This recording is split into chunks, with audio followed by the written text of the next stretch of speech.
আমি সঙ্গে সঙ্গে ছোট ভাইটার ফোন দিয়েছি, বললো যে বাইরে গুলি করেছে। গত ফ্যাসিস্ট আমলে এই যশোরে আমাদের 68 জন নেতা কর্মী বিচার বহির্ভূত হত্যাকাণ্ডের শিকার হয়েছিলেন, খুন জুমের শিকার হয়েছিলেন। আজকে অন্তর্বর্তীকালীন সরকারের সময়ও আমাদের রাজনৈতিক সহকর্মীরা এভাবে অস্বাভাবিকভাবে জীবন দিবেন, এটা কোনোভাবে কাম্য নয়। আপনারা জানেন যে গতকালকে সন্ধ্যার সময় 7টার দিকে আলমগীর নামে একজন 7 নম্বর ওয়ার্ড বিএনপি যিনি যুগ্ম সাধারণ সম্পাদক ছিলেন, দুর্বৃত্তরা তাকে মাথায় 2টি গুলি করে এবং পরবর্তীতে তাকে 7:30টার দিকে এই যশোর জেনারেল হাসপাতাল 250 শয্যা বিশিষ্ট হাসপাতাল কর্তব্যরত ডাক্তার মৃত ঘোষণা করেন। ঘটনাটির প্রেক্ষাপট হলো যে উনি ওই এলাকার মানুষ এবং ওনার ব্যবসা প্রতিষ্ঠান আছে, উনি ল্যান্ড রিলেটেড ব্যবসা করতেন। সেখান থেকে উনি 4টার দিকে অফিসে যান। অফিসের কার্যক্রম সেরে যখন আসছিলেন তখন ওনার বাসার সামনেই, প্রায় তার বাসা থেকে কিছু দূর আগেই এই জায়গাটা আপনারা জানেন যে শঙ্করপুর বলে, শঙ্করপুর ইসাক মোড় যেটি, এই জায়গাটাতে তাকে পিছন থেকে 2টি মোটরসাইকেল, তার একটি মোটরসাইকেল থেকে তার মাথায় 2টি গুলি করা হয়। এই ঘটনা শোনার পরেই আমাদের অফিসার ইনচার্জ, আমাদের সার্কেল এডিশন এসপি এবং আমি নিজে এবং অন্যান্য আইন শৃঙ্খলা বাহিনী সেখানে আমরা প্রিয় ভিজিট করি।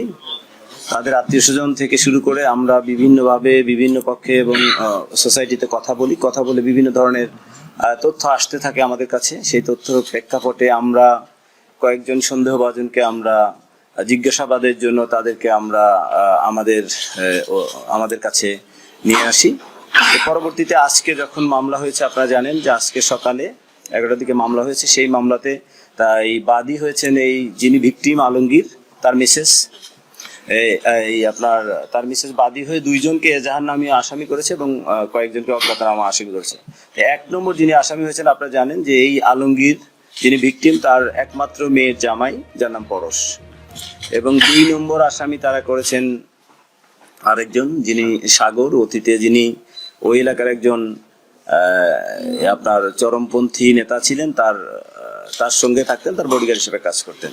যাক, আমরা এই বিষয়ে আপনারা জানেন যে এই যুবদল যে নেতা, তার হত্যার সঙ্গে সঙ্গে আমরা আইন শৃঙ্খলা বাহিনী, বিশেষ করে পুলিশ, আমরা সমস্ত কার্যক্রম গ্রহণ করি এবং ছায়া তদন্ত শুরু করি এবং এই হত্যাকাণ্ডের পরপরই আমরা এদেরকে আমাদের আয়ত্তে আনি এবং তারপরে আপনারা দেখতে পেলেন যে এজাহারে তাদের নাম আসে এবং তাদেরকে গ্রেপ্তার দেখানো হয়েছে। এই জামার সঙ্গে আজ থেকে 9-10 বছর পূর্বে তার একমাত্র মেয়ের বিবাহ বন্ধনে তারা আবদ্ধ হয়, সেখানে 2টি বাচ্চাও আছে এবং কয়েক বছর আগে তাদের মধ্যে একবার ডিভোর্স হয়। সেটি হয়তো সামহাও বা সামাজিকভাবে রিপেয়ার হয় এবং তাদের পারিবারিকভাবে আমরা জানতে পেরেছি এই জামাই প্রায়, যেহেতু শ্বশুরের ব্যবসা বাণিজ্য ভালো আছে, তাদের কাছে বিভিন্নমুখী চাপ দিতে থাকে যৌতুকের জন্য। এই কারণে তাদের দাম্পত্য কলহ সবসময় লেগেছিল। গত কয়েক মাস ধরে তার বউ বাচ্চা নিয়ে তার স্ত্রী তার শ্বশুরের বাড়িতে থাকে এবং সে তাদের তথ্য মতে, তার পারিবারিক তথ্য মতে আমরা জানতে পেরেছি সে তার শ্বশুরকে এবং তার স্ত্রীকে দেখে নেওয়ার এবং তার জীবন অপসারণ করার বিভিন্ন ধরনের হুমকি ধামকি দিয়ে যাচ্ছে। এবং আরেকটি লক্ষণীয় এবং উল্লেখযোগ্য বিষয় হলো, পরশও ভূমি ব্যবসার সাথে জড়িত এবং তার শ্বশুরও ভূমি ব্যবসার সাথে জড়িত, এটি একটা ব্যাপার। তারপর আরো একটা তথ্য আমরা জানতে পেরেছি যে এই ভিকটিম যে তার একটি গাড়ি আছে, সেটির প্রতিও তার একটা ফ্যাসিনেশন ছিল। এই অনেকগুলো বিষয় আসলে আমরা সমস্ত অ্যানালিসিস করে, এবং যেহেতু ভিকটিমের পরিবারও তাকেই 1 নম্বর আসামি দিয়েছে আপনারা জানেন, এবং আমাদের তদন্ত চলছে, আমরা তদন্ত সম্পন্ন হলে আমরা নিশ্চিত হতে পারবো সবকিছু। গতকালকে 7টার সময় ঘটনাটা ঘটেছে। ঘটনা ঘটার পরে আমরা তদন্ত শুরু করেছি। আমরা তদন্তে যাদেরকেই পাবো ইনশাল্লাহ আপনাদেরকে অবশ্যই আমরা ইনফর্ম করবো সামনে। সাগরের সংশ্লিষ্ট ব্যাপারে তাদের পরিবারের দাবি যে সাগর এই ঘটনার সাথে সম্পৃক্ত। যে ইতিপূর্বে আপনারা জানেন যে 5ই আগস্টের যখন বৈষম্য বিরোধী আন্দোলন হওয়ার পরে এই ভিকটিম আলমগীরের ভাই, যিনি একজন আওয়ামী লীগের নেতা, তার বাড়ি ভাঙতে গেলে সেখানে সাগরের সঙ্গে তার বাকবিতণ্ডা হয়। এরপর থেকে তাদের মধ্যে বিভিন্ন ধরনের অস্থিরতা এবং তাদের ভিতরে মনোমালিন্য চলমান ছিল। এছাড়াও গত কিছুদিন পূর্বে সাগরের স্ত্রী বাদী হয়ে এই আলমগীর এবং 4 জন পুলিশের নামে একটি মামলা করে। এরপর থেকে তাদের মধ্যে এই ধরনের মনোমালিন্য চলতে থাকে। এছাড়াও সাগর প্রতিনিয়ত এই আলমগীরের নামে ফেসবুকে বিভিন্ন ধরনের আপডেট দিতে থাকে, যেটি তাদের মধ্যে আরো এই মনোমালিন্যকে আরো বেশি বেগবান করে। এই সমস্ত অ্যানালিসিস এবং তাদের পরিবারের দাবি যে সে এই হত্যাকাণ্ডের সাথে জড়িত। সাগরের কোনো রাজনৈতিক সম্পৃক্ততা আমরা এখন পর্যন্ত পাইনি।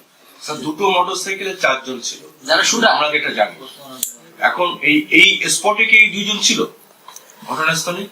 না, কেউ ঘটনাস্থলে ছিল না। যে যখন ভিকটিম আলমগীর তার অফিস থেকে বের হয়ে রওনা দিয়েছে, পরবর্তীতে ওই মেইন রোড থেকেই তাকে চেজ করেছে, তাকে ফলো করেছে, এবং ঘটনাটা ঘটেছে এই শঙ্করপুরের কাছে। এই 4 জন কারা স্যার?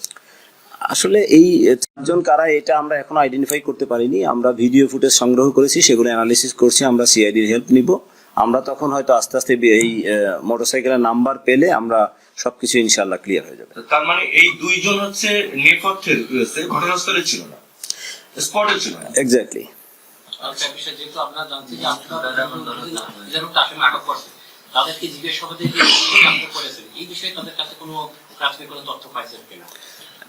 এখন পর্যন্ত আমরা তাদের কাছে ওইরকম প্রাথমিক, এখন পর্যন্ত যেহেতু এজাহার নামীয় হওয়ার পর থেকে তাদের সঙ্গে আমরা ওইভাবে কথা বলতে পারিনি। আমরা ইতিপূর্বে তাদের সঙ্গে কথা বলেছি। তাদের কাছ থেকে কোনো তথ্য পেলে সেগুলো আমরা হয়তো, যদি ইনভেস্টিগেশনের প্রসেসের মধ্যে যেগুলো আসলে জানানো সম্ভব, আমরা সেগুলো আপনাদেরকে জানাবো।